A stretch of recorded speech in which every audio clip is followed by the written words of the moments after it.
L'Iran a lancé une attaque massive de missiles et de drones contre Israël. Nous avons vu des images de bâtiments détruits et les responsables israéliens ainsi que les citoyens eux-mêmes affirment n'avoir jamais connu de tels dégâts auparavant. Les États-Unis ont été sollicités, suppliés en réalité, d'intervenir. Brian, commençons par l'ampleur de cette attaque. Que s'est-il passé lors de cette phase de l'opération Vraie Promesse 3? Qu'as-tu observé? Et quelle est l'importance de ces événements? On voit des images de missiles hypersoniques voyageant à 6100 km/h, ou quelle que soit la vitesse exacte, s'écraser sur Israël. C'est stupéfiant à bien des égards.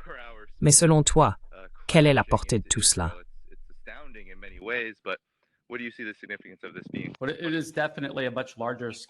Mais il s'agit clairement d'une opération à une échelle bien plus grande que les deux premières représailles menées par l'Iran. Encore une fois, après des frappes israéliennes non provoquées, aidées et encouragées par les États-Unis, d'abord contre le consulat iranien en Syrie, puis contre l'Iran lui-même après la première riposte iranienne. Il s'agit donc d'une opération de bien plus grande envergure. Elle s'étend désormais sur plusieurs jours. Israël continue de mener des opérations contre l'Iran. Et encore une fois, comme nous l'avons évoqué précédemment, l'Iran utilise des missiles balistiques tirés depuis son territoire. Israël doit mobiliser de grandes sorties coordonnées avec des avions de combat et la guerre électronique. Il doit faire face à des défenses aériennes. Il survole l'espace aérien d'autres nations. Des missions longues pour mener ses frappes contre des cibles iraniennes.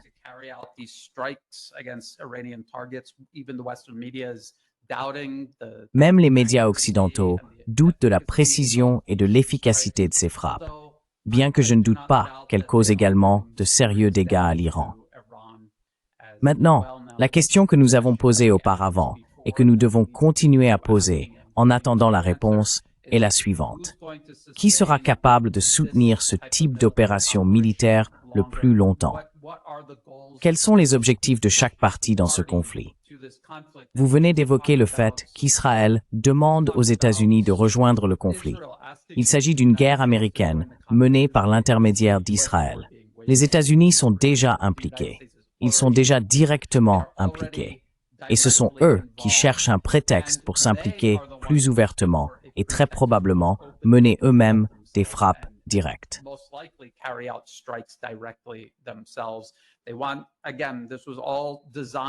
Encore une fois, tout cela a été conçu, les négociations, tout a été orchestré pour donner l'impression qu'Israël avait provoqué la situation et que les États-Unis y avaient été entraînés à contre-cœur, alors que c'était le plan depuis le début. C'était un plan américain.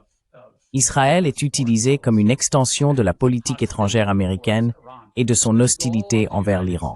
L'objectif des États-Unis et de leurs alliés israéliens est de détruire l'État-nation iranien et de renverser le gouvernement iranien. L'objectif de l'Iran est de survivre.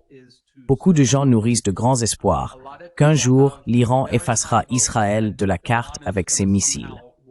Je tiens à rappeler aux gens, la Russie a tiré des milliers et des milliers de missiles et de drones sur l'Ukraine. L'Ukraine est toujours là. Leur économie a été complètement détruite.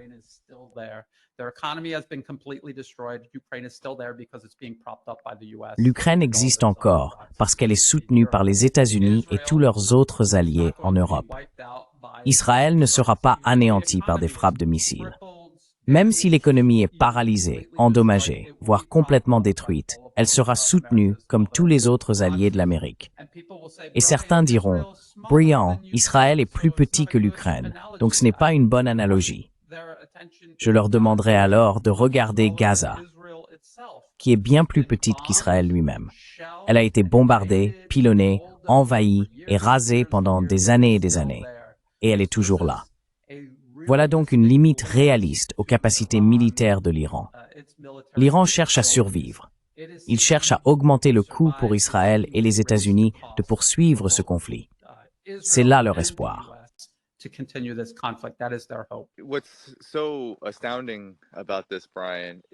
qui est vraiment stupéfiant ici, Brian, c'est que nous voyons l'Iran lancer ce qui est peut-être la plus grande attaque à laquelle Israël ait jamais été confronté. c'est bien sûr entièrement en représailles. Et il ne semble pas, je veux dire l'objectif de l'Iran, n'est pas d'éradiquer Israël. C'est ce que la propagande avance depuis si longtemps pour justifier l'agression envers l'Iran. Mais il semble que le but ici soit de pousser Israël à arrêter ce qu'il fait, c'est-à-dire cibler des civils, et bien sûr, essayer d'impliquer davantage les États-Unis dans la guerre. Oui, je suis d'accord avec toi. Les États-Unis sont impliqués. Nous savons qu'avant cela, avant l'attaque surprise initiale lancée par Israël, les États-Unis avaient envoyé des missiles à Israël. Et bien sûr, on fournit tous les renseignements et tout le soutien nécessaire pour mener une telle opération, ainsi que la couverture politique. Mais maintenant, je voulais te poser une question, Brian.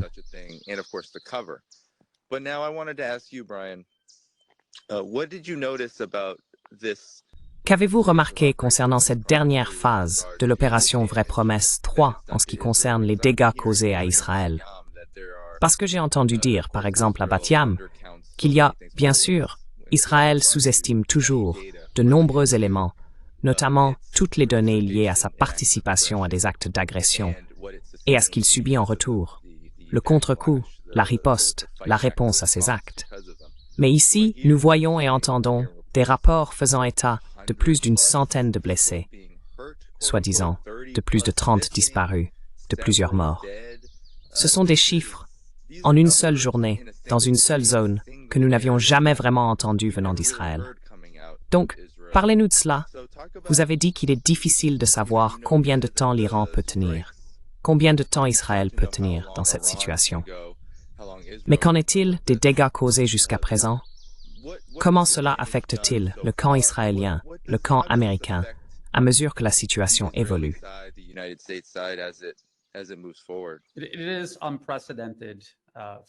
C'est sans précédent pour Israël. Je veux dire, nous n'avons pas vu cela depuis le début du XXe siècle. Et c'est maintenant Israël qui subit ce qu'il a infligé à tant d'autres nations. Israël lui-même admet que l'Iran vise principalement des activités militaires, des cibles militaires. Et c'est le gouvernement israélien qui a installé ces infrastructures militaires au sein de zones densément peuplées. Ce n'est donc pas la faute de l'Iran. C'est la faute du gouvernement israélien d'avoir placé ses quartiers généraux militaires en plein centre de Tel Aviv. Il frappe également des cibles économiques, comme des raffineries de pétrole, mais cela fait suite aux frappes israéliennes contre les raffineries de pétrole iraniennes, les aéroports, surtout les aéroports militaires. Et cela va affecter le rythme des sorties israéliennes menées contre l'Iran.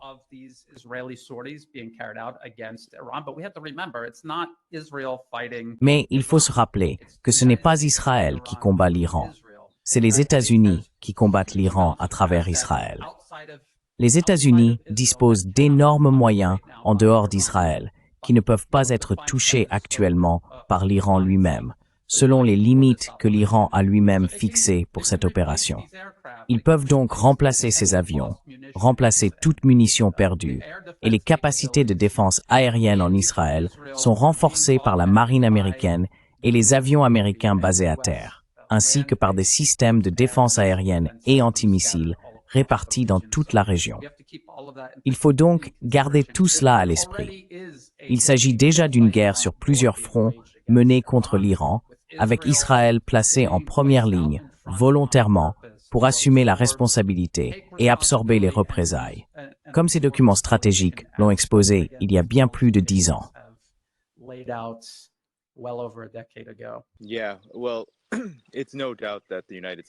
Oui, eh bien, il ne fait aucun doute que les États-Unis doivent soutenir Israël maintenant, peut-être même encore plus. Et les discussions ont lieu actuellement à Washington, avec Israël qui, en gros, vient supplier pour obtenir davantage d'aide. Parce qu'à ce stade, Brian, ce que j'entends et ce que je constate, c'est qu'Israël, seul, sans défense aérienne supplémentaire, ne pourra pas assurer une défense significative face à ce qu'il reste à l'Iran dans ses stocks de missiles.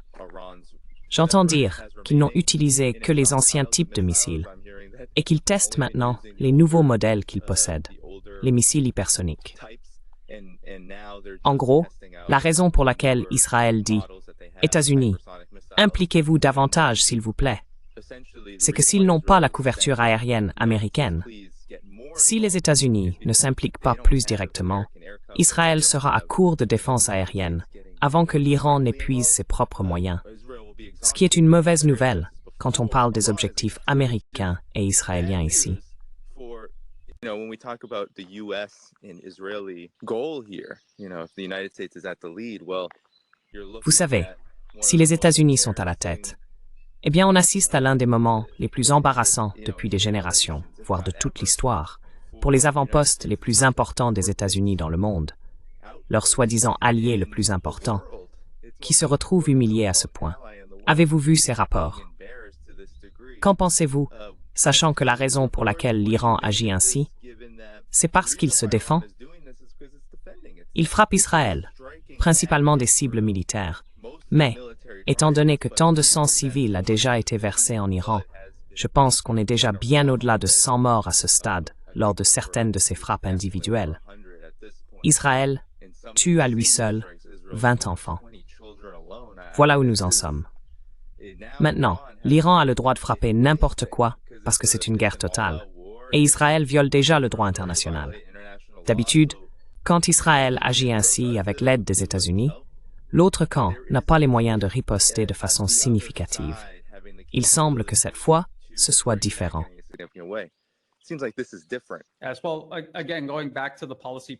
Eh bien, encore une fois, si l'on se réfère aux documents de politique publiés il y a bien plus de 10 ans, le rapport de 2009 intitulé Which Path to Persia, publié par la Brookings Institution, ils y affirmaient à plusieurs reprises qu'Israël n'a pas la capacité de frapper et de détruire même uniquement le programme nucléaire iranien. Le plan a donc toujours été qu'Israël lance l'opération et que les États-Unis interviennent ensuite, en se présentant comme un participant réticent, alors même que les États-Unis ont tout orchestré de A à Z et mènent le conflit par l'intermédiaire d'Israël, ce qui est exactement ce que les États-Unis font en Ukraine contre la Russie. Et c'est ce qu'ils préparent pour mener une guerre par procuration contre la Chine via la province insulaire de Taïwan ou les Philippines, voire même la Corée du Sud et le Japon.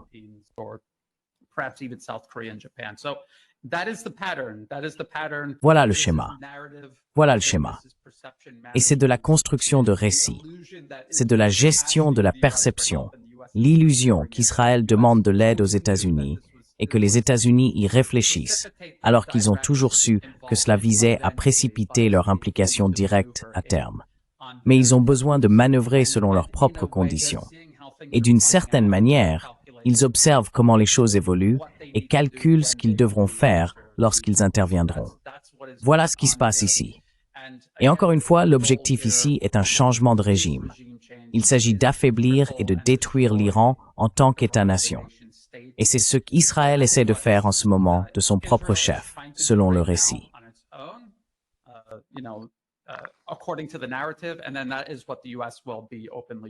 Et c'est ce que les États-Unis feront une fois qu'ils rejoindront plus ouvertement le conflit. Je ne pense pas que les États-Unis se soucient réellement de ce qui arrive à Israël. Je le dis depuis de nombreuses années. J'ai dit qu'Israël n'est qu'un proxy. C'est exactement comme l'Ukraine. Ils combattront les Iraniens jusqu'au dernier Israélien. S'ils doivent choisir entre leur primauté sur la planète et Israël, ils choisiront de préserver leur primauté sur la planète au détriment d'Israël, même au détriment de...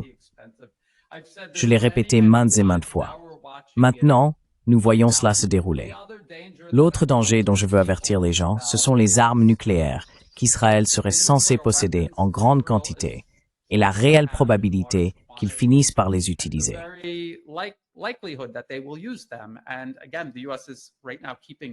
Et encore une fois, les États-Unis gardent actuellement leur distance aux yeux du public. Et si Israël devait utiliser des armes nucléaires, les États-Unis pourraient s'en dissocier, même si, encore une fois, ils ont orchestré et provoqué tout ce conflit. Nous devons donc rester vigilants à ce sujet. Oh, il y a une autre option à laquelle les gens doivent vraiment faire attention. Une opération sous faux drapeau menée par les États-Unis. Ils pourraient même prétendre qu'Israël en est l'auteur afin de mettre une couche supplémentaire de séparation entre eux, et tout cela et s'en servir comme prétexte pour s'impliquer dans le conflit. Il y a donc toutes ces possibilités, toutes ces ruses que nous avons déjà vu les États-Unis utiliser. On peut les voir façonner le récit, gérer la perception du public, se préparer à intensifier encore davantage la situation.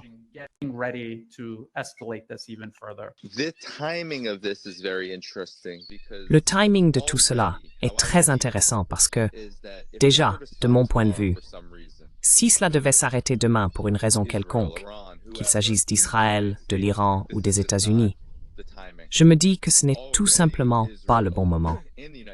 Déjà, Israël et les États-Unis ont subi un énorme...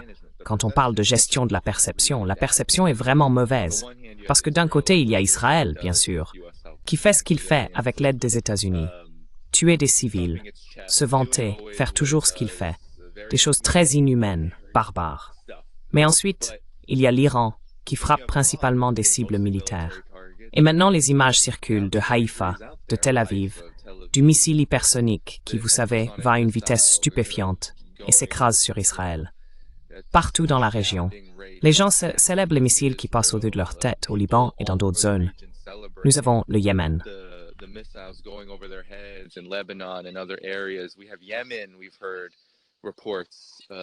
Nous avons entendu des rapports, notamment dans les médias en Iran et dans les médias au Liban, affirmant que le Yémen est impliqué dans l'assistance et le soutien à l'Iran, ce qui n'est pas surprenant, puisque le Yémen est engagé contre Israël depuis, je ne sais pas combien de temps, plus d'1 an et demi, pratiquement toute la durée des 20 mois de massacres horribles et de génocide à Gaza.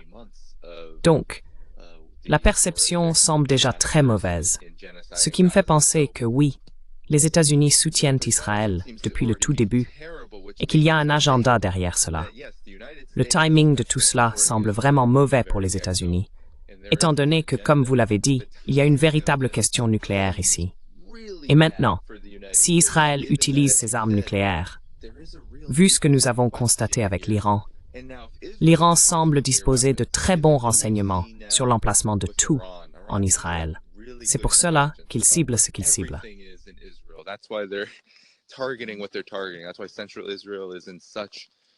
C'est pourquoi le centre d'Israël subit le plus gros des attaques, parce qu'ils savent que c'est là que se trouve une grande partie de l'arsenal militaire israélien. Mais maintenant, si Israël est contraint, avec les États-Unis, d'envisager l'option nucléaire, eh bien l'Iran n'est pas à bout de force en ce moment. Ils ont manifestement encore des capacités à l'heure où nous parlons. C'est un risque. Et si les États-Unis s'impliquent davantage, s'ils commencent à faire voler leurs bombardiers au-dessus de l'Iran et à le bombarder, que se passe-t-il pour les États-Unis lorsque, et j'en ai parlé avec des gens autour de moi et dans ma famille, je disais, que se passe-t-il lorsqu'un appareil américain, nous avons déjà probablement des F-35 abattus. Certains disent 3, d'autres 2. Peu importe le chiffre officiel, si l'un d'eux est abattu, si un F-18 ou un bombardeur américain est abattu lors d'un conflit avec l'Iran,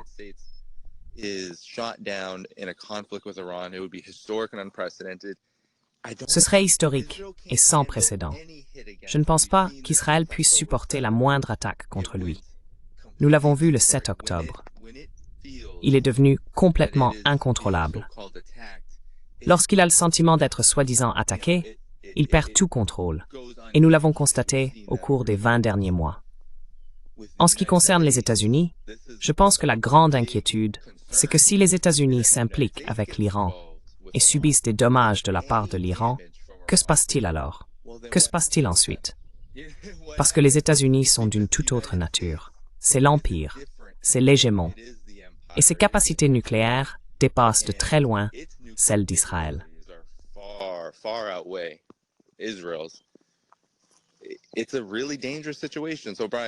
C'est une situation vraiment dangereuse. Donc, Brian, ton commentaire, parce que je pense qu'en effet, l'Iran essaie d'éviter cela. L'Iran ne veut pas voir cela arriver. L'Iran se défend.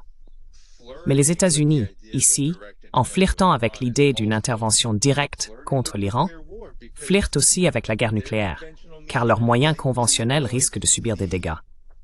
Je ne sais pas ce que l'Iran pourrait infliger aux États-Unis. Mais s'ils survolent l'espace aérien iranien, J'imagine mal que l'Iran ne les prenne pas pour cible et ne parvienne pas à en toucher un. Targeting them and maybe getting a hit. We're in uncharted territory right now. Nous sommes actuellement en territoire inconnu. Il est donc très difficile de dire ce qui va se passer.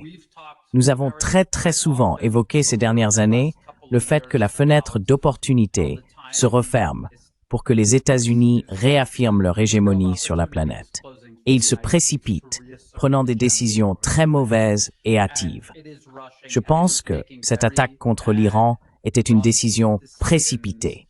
Ils constatent que leur guerre par procuration contre la Russie en Ukraine se passe mal. Ils voient la Chine s'élever à un rythme exponentiel. Ils ont déclaré ouvertement qu'ils devaient mettre en pause le conflit en Ukraine et se tourner vers la Chine, car ils ne peuvent pas mener les deux combats en même temps. Ils l'ont dit publiquement. Le secrétaire américain à la Défense, Lloyd Austin, l'a expliqué à de nombreuses reprises. Presque chaque fois qu'il prend la parole devant un pupitre, il expose cette situation.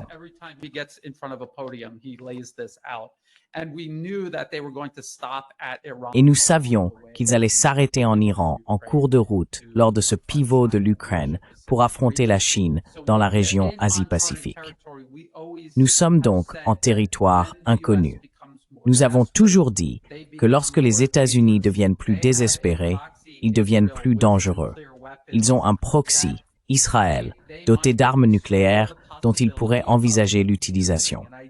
Et je ne sais tout simplement pas ce qui se passera après cela. Chaque nation sur Terre va devoir se poser des questions et reconsidérer la stratégie qu'elle utilise actuellement pour gérer le déclin de l'hégémonie américaine dans le monde.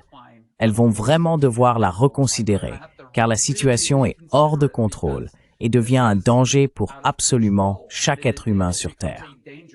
Maintenant, l'autre problème, c'est que le masque est tombé.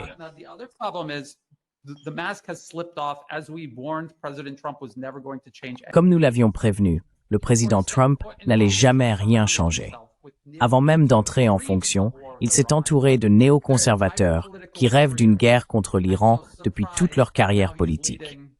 Et donc, sans surprise, il mène maintenant cette guerre contre l'Iran menée par l'intermédiaire d'Israël. Et nous anticipons que les États-Unis seront directement impliqués. Beaucoup de partisans de Trump sont désabusés, en colère, déçus et ne le soutiennent plus. Mais nous savons tous, Danny, qu'il existe une partie de la population qui soutient encore le président Donald Trump, qui adore l'idée d'une guerre contre l'Iran, déteste l'Iran et est animée par des visions du monde chauvines, racistes, sectaires et aussi suprémacistes. Il y a donc un pourcentage du public américain qui suivra ce mouvement.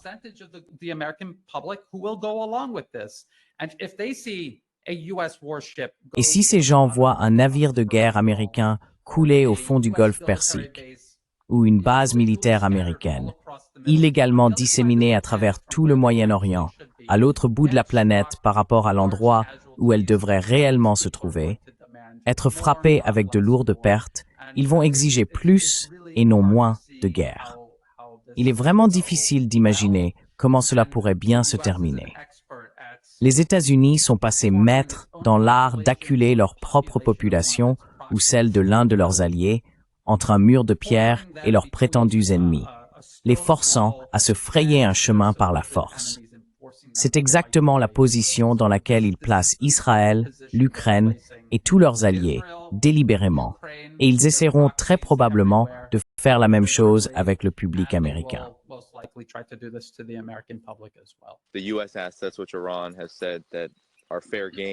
Les États-Unis demandent, c'est ce qu'a déclaré l'Iran, qu'ils deviennent des cibles légitimes si les États-Unis font ce dont nous parlons, c'est-à-dire s'impliquer encore plus directement, commencer à utiliser leurs destroyers et leurs porte-avions pour lancer des frappes, que ce soit par voie aérienne ou maritime. Et puis nous avons la situation où l'Iran, bien sûr, a déjà, rien que ces derniers jours, porté un coup dur, non seulement au récit d'invincibilité qu'Israël promeut à son propre sujet, mais aussi aux États-Unis. Bien sûr, Israël n'a pas appris cela de nulle part. Les États-Unis ont... Je sais que toi et Angelo, et nous en avons parlé dans ton émission et dans la mienne, l'exceptionnalisme américain. C'est l'un des plus grands coups portés à l'Amérique. Je veux dire, nous parlons du numéro 1 des États-Unis, que nous voulions l'appeler un allié, entre guillemets, un avant-poste militaire, entre guillemets, ou un proxy. A military outpost, quote unquote, a proxy. Regardless of the name, Israel is of such strategic. Quel que soit le nom, Israël revêt une importance stratégique, militaire, politique et globale pour l'Empire américain. Voir cela se produire en temps réel, tout comme le génocide à Gaza est diffusé en direct, devient viral partout dans le monde entier, en particulier en Occident collectif. Et le fait que cela se produise signifie que, exactement comme tu l'as dit, Brian, il y aura bien sûr des forces au sein du cercle dirigeant américain qui, évidemment, sont furieuses en ce moment parce qu'elles ont essuyé un revers. On le voit en Occident. They have been dealt a blow. You see it in the West. You see it all over the United States mainstream media. On le voit partout aux États-Unis, dans les médias traditionnels, la façon dont ils s'apitoient sur les pertes supposées d'Israël, puis la manière dont, en particulier de nombreux médias comme Fox News, disent non, il faut entrer dans cette guerre, il faut frapper de plus en plus fort contre l'Iran. C'est presque une invitation au désastre dont vous parlez. C'est le caractère déchaîné, incontrôlable de l'Empire américain qui se manifeste parce que les États-Unis n'ont pas la capacité d'exercer autre chose que la force la plus destructrice pour essayer de conserver et de maintenir ce qu'ils possèdent. Ils voient que le message est clair, même avec l'Iran. C'est pourquoi je pense que c'est désespéré. Je pense qu'Israël était aussi désespéré. Vous savez, beaucoup de gens ne sont pas d'accord avec moi là-dessus. Je crois que les États-Unis sont la tête du serpent israélien.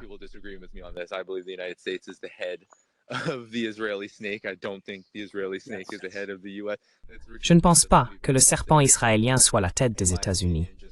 C'est ridicule d'y songer, à mon avis, rien qu'en considérant la taille d'Israël, l'argent, tout le monde parle du lobby, tout ça.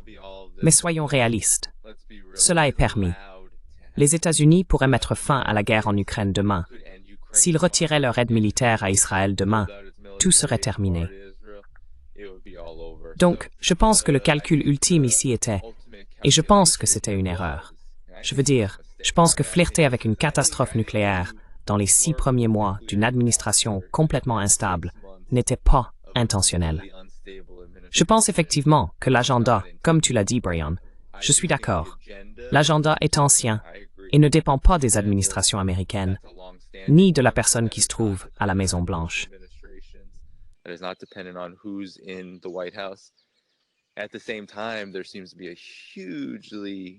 En même temps, il semble y avoir une tendance accélérationniste, extrêmement coûteuse, qui est mise en œuvre par l'establishment de la politique étrangère, lequel se trouve aujourd'hui face à ce que je considère comme un moment extrêmement dangereux.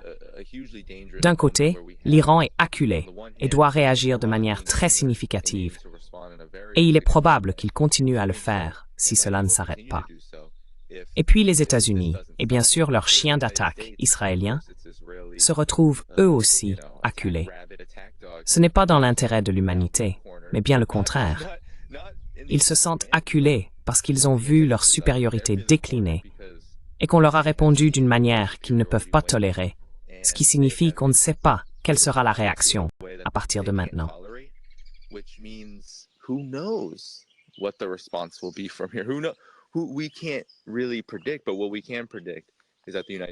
Nous ne pouvons pas vraiment prévoir, mais ce que nous pouvons prévoir, c'est que les États-Unis envisageront sérieusement d'essayer d'effacer l'Iran de la surface de la Terre et de le ramener à l'âge de pierre. Et cela signifie d'énormes conséquences pour la région, qu'ils réussissent ou non. En réalité, je ne sais pas si les États-Unis peuvent réussir cela. Ce serait une catastrophe immense. Mais l'objectif est là. Et maintenant, je pense que, si l'on adopte peut-être une perspective un peu optimiste, ce qu'a fait l'Iran ici, en se défendant avec succès, c'est qu'il a poussé les États-Unis à montrer au monde, et surtout au peuple américain, qu'ils sont prêts à envisager, et peut-être à poursuivre, l'option la plus catastrophique sur la table, la guerre nucléaire, à cause de cet empire en déclin.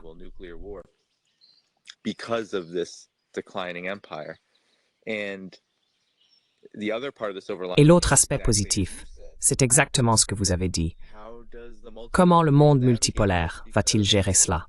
eventually, Parce qu'à un moment donné, and we are et nous le voyons actuellement avec l'Iran, on ne peut plus garder ses gants. you can't On ne peut keep pas your simplement gloves on, rester you là can't à se just faire sit frapper around encore et and encore.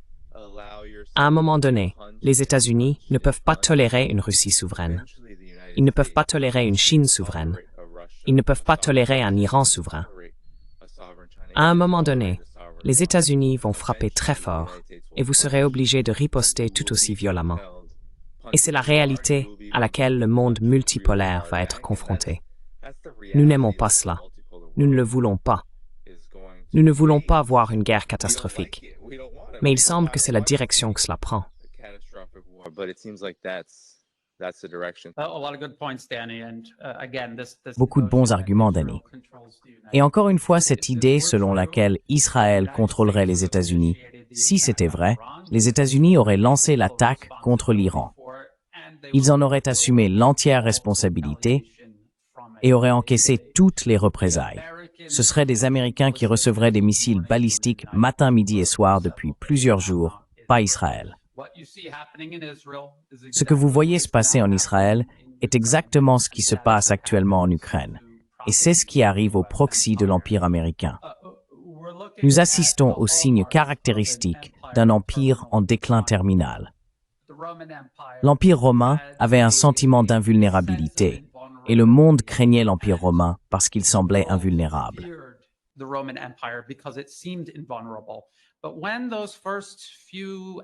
Mais lorsque ces premiers adversaires ont commencé à riposter et à réussir, cette apparence d'invulnérabilité s'est effondrée.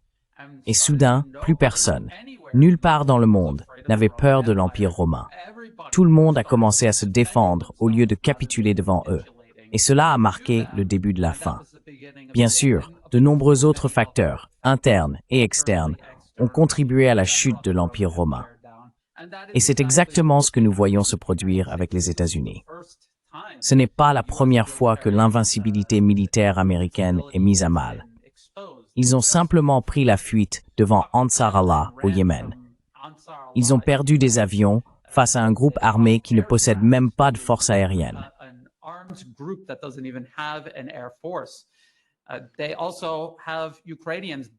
Ils ont aussi des Ukrainiens brûlant vifs dans des chars M1 Abrams, des chars de combat principaux fabriqués aux États-Unis en Ukraine. Leurs obusiers M767, toutes leurs bases militaro-industrielles, ont été révélées comme insuffisants par rapport à la Russie, que les États-Unis et l'Europe tournent en dérision en la qualifiant de station-service dotée d'armes nucléaires. Et nous n'avons même pas encore abordé la montée en puissance de la Chine, la capacité de construction navale de la Chine. Un seul de leurs innombrables chantiers navals pourrait contenir tous les chantiers navals américains dans un coin. Et le sentiment d'invincibilité s'effondre. C'était l'un de ces outils les plus efficaces pour gérer le monde. C'est un tyran qui règne par la peur. Et une fois que cette peur disparaît, il devient très difficile de gouverner.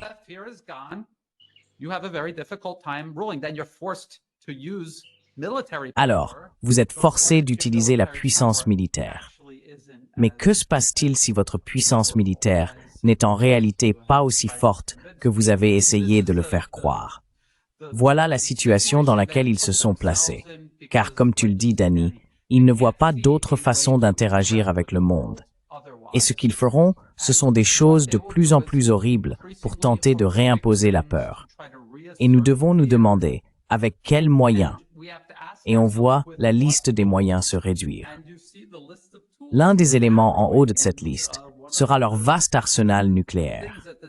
Et encore une fois, parce qu'Israël possède des armes nucléaires et qu'il est un proxy des États-Unis et que les États-Unis aimeraient bien transférer la responsabilité sur Israël, c'est un moyen par lequel ils pourraient terrifier le monde pour le remettre au pas.